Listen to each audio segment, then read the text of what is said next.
Welcome to Reach Podcast on the prevention of targeted violence, where we explore inspiring stories, practical tips, and effective approaches for building safer communities. We are your hosts. I'm Dr. Yokhong Pat. This is Andy Martinez from the Reach Project. We are excited to be here with you today. Child delinquency is often a potential precursor for acts of targeted violence, highlighting the urgent need to raise public awareness and understanding about its underlying issues in order to reduce the risk of future harm. Joining us today is Dr. Trina Hope. Dr. Hope is an associate professor and a criminologist specializing in the causes of crime and delinquency, particularly on the role that family, peers, and self-control play. Dr. Hope, we are honored to have you here with us for our podcast. Can you tell us a little bit about yourself and the research you do? Well, first of all, thank you for having me. It's my pleasure to be here. My degrees are in sociology and I teach in the sociology department, but criminology has always been a discipline criminology used to be a subdiscipline of sociology. Now it's pretty much a discipline on its own. So all my degrees are in sociology, and my research and teaching is primarily in criminology. I also study families and teach sociology of family. And as Dr. Pat noted, I do research looking at the role of families in crime, the role of peers, the role of self-control, and particularly early childhood socialization. Before we continue our conversation, can you tell us what is delinquency and who are considered delinquents? That's a great question. I think the first thing to remember is that basically all children are delinquents when we get down to it. I always tell my students, if you hang around and watch a group of 2 or 3-year-olds, you're going to see a lot of crime, right? They hit each other, they steal from one another, they throw tantrums, they lie. So aggressiveness and kind of self-centeredness is pretty much part of the human condition. And so parents spend an inordinate amount of time trying to socialize their children to not be selfish and to not be self-absorbed. So first of all, delinquency in the sense of young children engaging in antisocial behavior is perfectly normal. And if you look at researchers, mostly developmental psychologists, there's a whole group of people who spend their time studying aggression among children, right? And 2 and 3-year-old kids can be quite aggressive. So first of all, engaging in antisocial or delinquent or deviant behavior is pretty much part of the human condition. The question is, as a society, how good are we at socializing people away from those kind of natural human tendencies? So when we define delinquency, basically all crimes are also delinquencies. So if you're a kid, murder is against the law, theft is against the law, assault is against the law, all of those things. But what distinguishes delinquency from crime is we add additional behaviors that we don't think are appropriate for children. So we have notions that children are inherently different than adults, and particularly that they're in need of more protection, in need of more control. And so kids can be brought before juvenile courts and charged with being delinquent for things like not going to school, truancy, for running away from home, for being out past curfew. You can basically be charged with being a delinquent for being incorrigible. So delinquency is anything that as a society we deem inappropriate or illegal for children. So it's not only all the same behaviors that are illegal for adults, but we also add additional behaviors that are essentially a way to enforce modern notions of childhood and what we think children should or should not be doing. And you have written many articles about child delinquency. And so based on some of your research and what you know from research that you're also conducting currently, what are some key risk factors that contribute to child delinquency? I would say when I think about the causes of delinquency and the causes of crime are essentially the same thing, because that road to adult crime begins very early, and almost all adult offenders, especially serious offenders, were childhood offenders. So there's a very much of a through line between how you experience childhood and your behavior in childhood and what happens in adulthood. So I think of the causes of delinquency or crime as essentially having three parts. One is what I refer to as criminality, and that's just the differences between individual people. Some people have more propensity towards crime. And these differences tend to show up fairly early as kindergarten. So you can take a group of 5-year-olds and have their teacher rate them by, the kid that's the best behaved, shares, is kind to the other kids, doesn't sass the teacher, all the way down to the 5-year-olds that's getting into fights and can't sit still and lies and maybe steals. And then if you follow that group of kids up until their 20s, you can see real differences in that the best behaved 5-year-olds tend to be the best behaved 25-year-olds. The worst behaved 5-year-olds tend to be the worst behaved 25-year-old.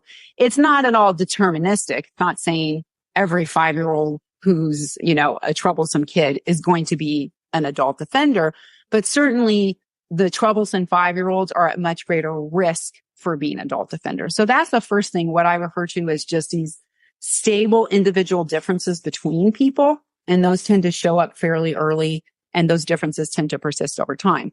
But other parts that are important causes of crime and delinquency is this purely the idea of opportunity.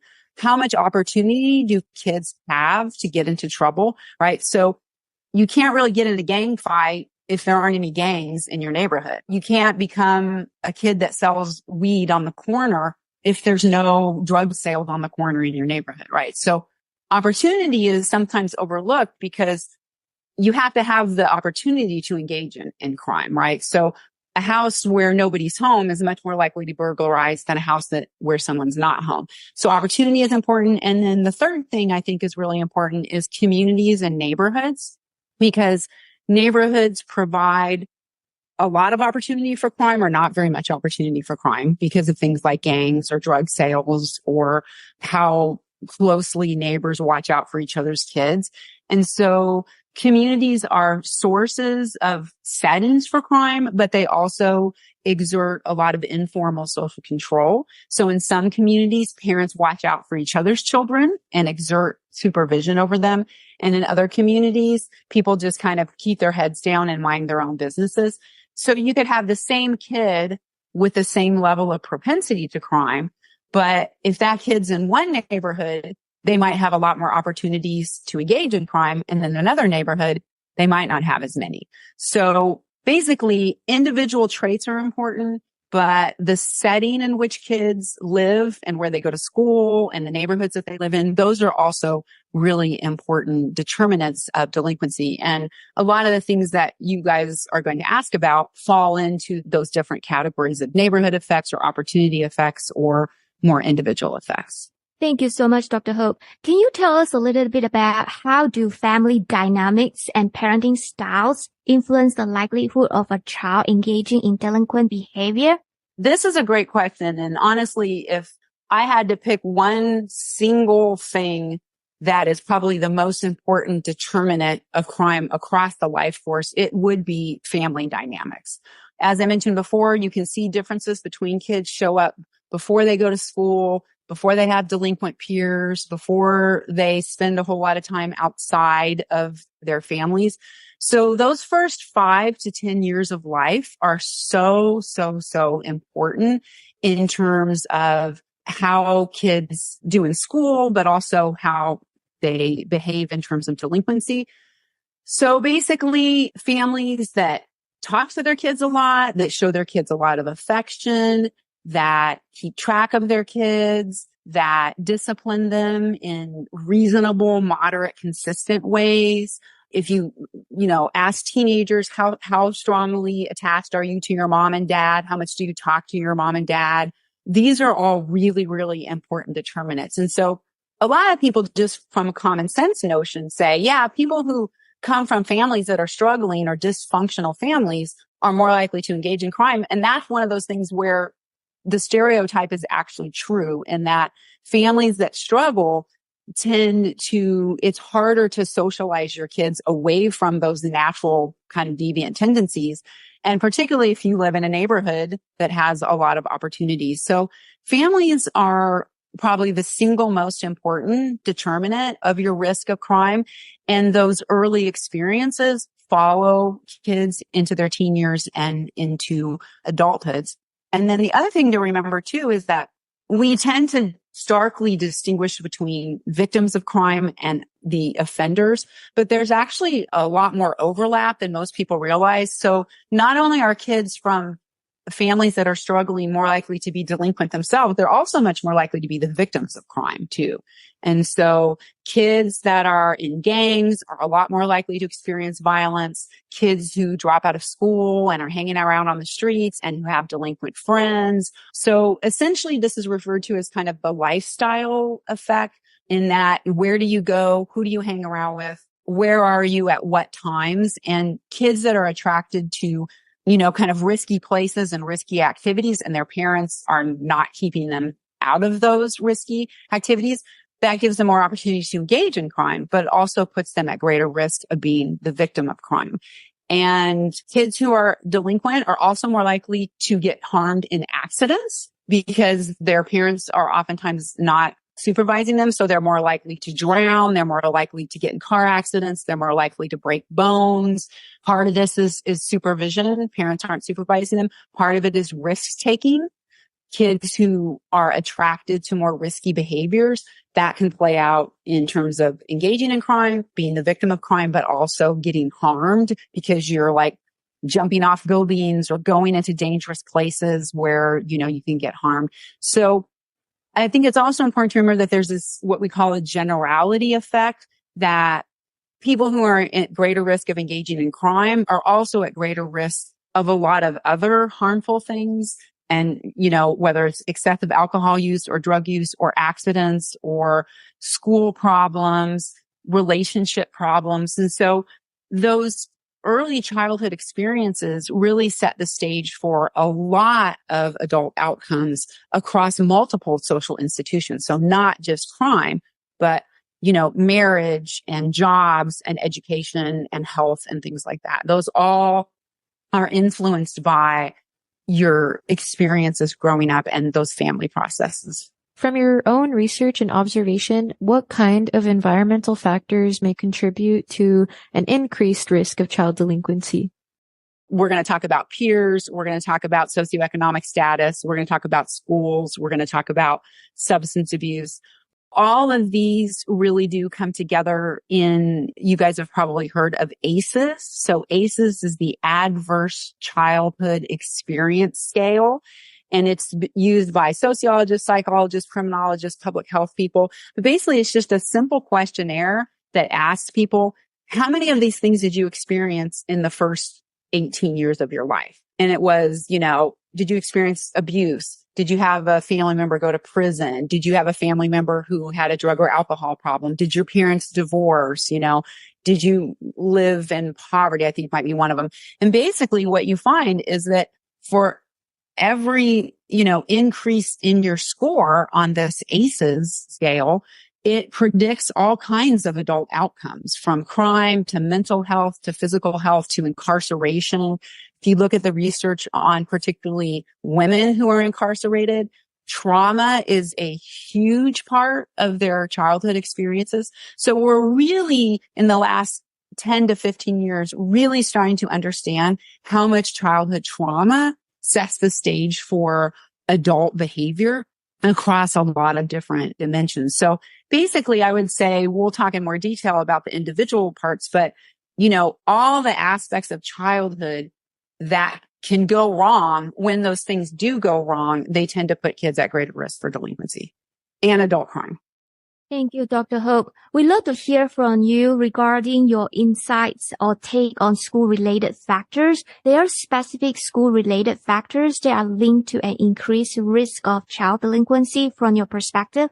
Yeah, so it's really important to remember this generality effect, because kids who tend to struggle in school academically tend to also struggle with delinquency because a lot of the same traits overlap. So there's a really famous study called the Perry Preschool Project that was actually meant to be an early childhood intervention program that was to help poor children born to single moms prepare for kindergarten. So they put these kids in a great preschool for 2 years. They sent their moms to parenting classes, and then they followed those kids for like 30 years.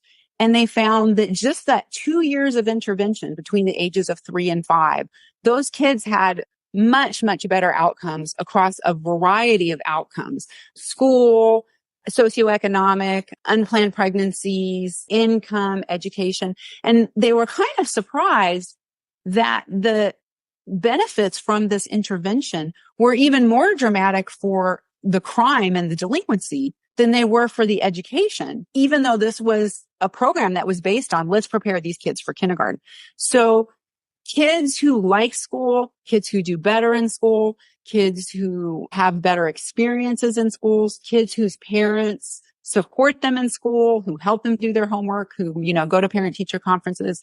So school performance and how much kids like school and how much they like their teachers, those are really important predictors of delinquency, because it's all kind of part of this same, cluster of outcomes, and families are really important determinants of how well kids, do in school. And so, I won't get into the school to prison pipeline, but a lot of people think that the solution to school problems is to put more cops in schools. But all that does is increase the likelihood that kids are going to have early contact with the criminal justice system.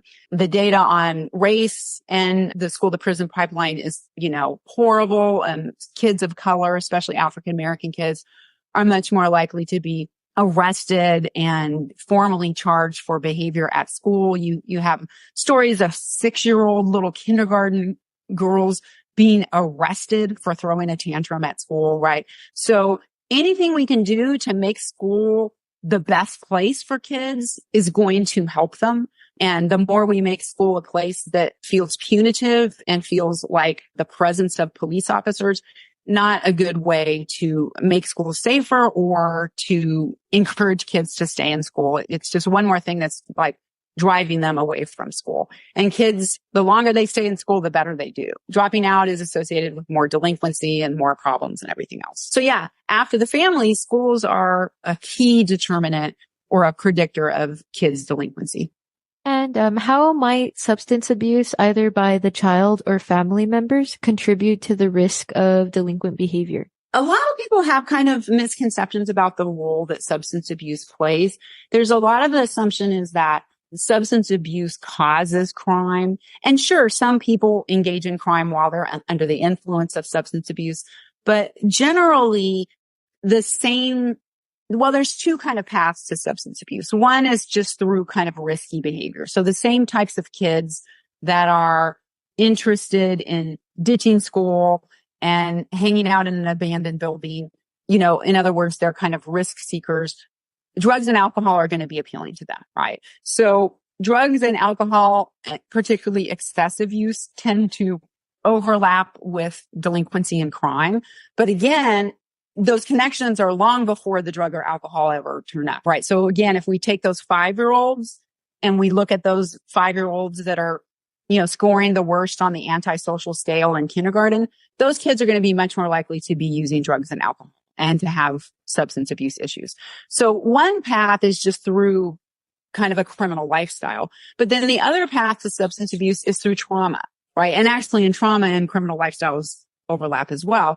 So parents that have trauma from their childhood, oftentimes drugs or alcohol are a way of self-medicating, particularly if you're poor and you don't have access to good mental health care. So if parents are under the influence of drugs and alcohol, they may not be as attentive to their kids. Kids who are engaging in drug and alcohol behavior may not be as attentive to their schoolwork. So basically, I don't think of alcohol and drugs as an independent cause of crime. I think of them as part of a kind of a syndrome of problematic behavior that tends to be associated with families that are struggling and a lot of trauma as well. And research is increasingly showing that there's some biological predispositions towards addiction, but also that social isolation and psychological pain and trauma are a real important cause of addiction. So addiction is not just an individual problem. It's not just a hereditary problem. It's a societal level problem. And people who are lonely and isolated and struggling are just much more vulnerable to addiction. And then it's harder for them to get out of it because they have less access to things like, treatment programs and things like that. I know you mentioned something about the mental health factors. Can you talk a little bit about the peer factors, the roles that the peers play in this? So peers are another interesting one because, we think of peers as having a really important contributing to the causes of crime, and they do, but kind of not necessarily in the ways that people think. Like a lot of people think, a good kid hooks up with some bad kids and then they kind of lead them into delinquency. That happens sometimes, but generally kids tend to be attracted to kids that they have a lot in common with. So delinquent kids tend to find each other and then they kind of help each other's delinquency along. So I kind of think of it as early childhood sets the stage. You get to school, the more delinquent kids tend to hang around together. And then maybe they ditch school or maybe they hang out in places after school that are not very safe and are more conducive to crime. So I think of peers as being kind of more facilitators of the opportunity to engage in crime. And particularly research suggests that when there's this thing they call unstructured socializing with peers, and that's when kids are just hanging out together with no adults around, but they're not doing anything, right? They're not like playing basketball or doing this. They're just kind of, hanging out. And the more time kids spend in that kind of unstructured socializing with peers, that does put them at greater risk for delinquency. But again, that also overlaps with things like our parents kind of keeping track of the kids. It overlaps with school. Do these kids spend less time at school and more time with their peers because maybe they're truant? Or maybe after school, instead of playing a sport or doing something like that, they're just kind of hanging out with their friends. So peers are really important more in the actual moment as facilitators of delinquency. But most of the time, kids are already kind of on that path, and that's how they end up together in the first place, right? So the phrase we use is birds of a feather flock together. And so generally, gangs don't try to recruit the president of the chess club to join the gang, right? They're going to recruit a kid that they know has already maybe engaged in crime. So kids do tend to sort themselves by, their delinquency history and how much they like school, and even the kind of how much their families are keeping track of them. So peers are important, but I would say they're more of a proximal cause, an immediate cause in the environment. Whereas I think families and school are much more of a long, overtime cause. And before we conclude today's podcast, I have one final question for you. What can we do as a society to prevent child delinquency? There's different ways that we can come at this. We can make big structural changes like investing in neighborhoods, giving much, much more support to families. So compared to other countries, the U.S. is terrible in terms of our family policy, right? We don't give maternity leave. We don't have subsidized daycare. We don't have health insurance, universal health insurance. So, at the structural level, children in the U.S. compared to other developed countries are so much worse off in every single measure, whether it's infant mortality rate or experiencing violence. So, at the big kind of structural level, if we were to change our policies to support families more and invest more in education and just give poor single moms more money, research is clear that if you give parents more money, their kids do better. There's a stereotype that, if you give poor people money, they're going to go spend it on drugs or alcohol. No, there's plenty of research that says you give poor parents money and guess what? Their kids do better because they're less stressed. They might invest in a car so they can get a better job or finishing school or things like that. There's also more individually targeted things we could do. So again, like what's called early childhood intervention or early childhood prevention, where we focus on kids who would be at risk for things like school failure or delinquency and, help the moms, give the moms support, offer the moms parenting classes if they want them, give the kids better, high quality preschool. So anything that we can do to maybe target individual children who are at risk. And the research is clear that for every $1 we invest in early childhood prevention, we save society $7, $8, $9.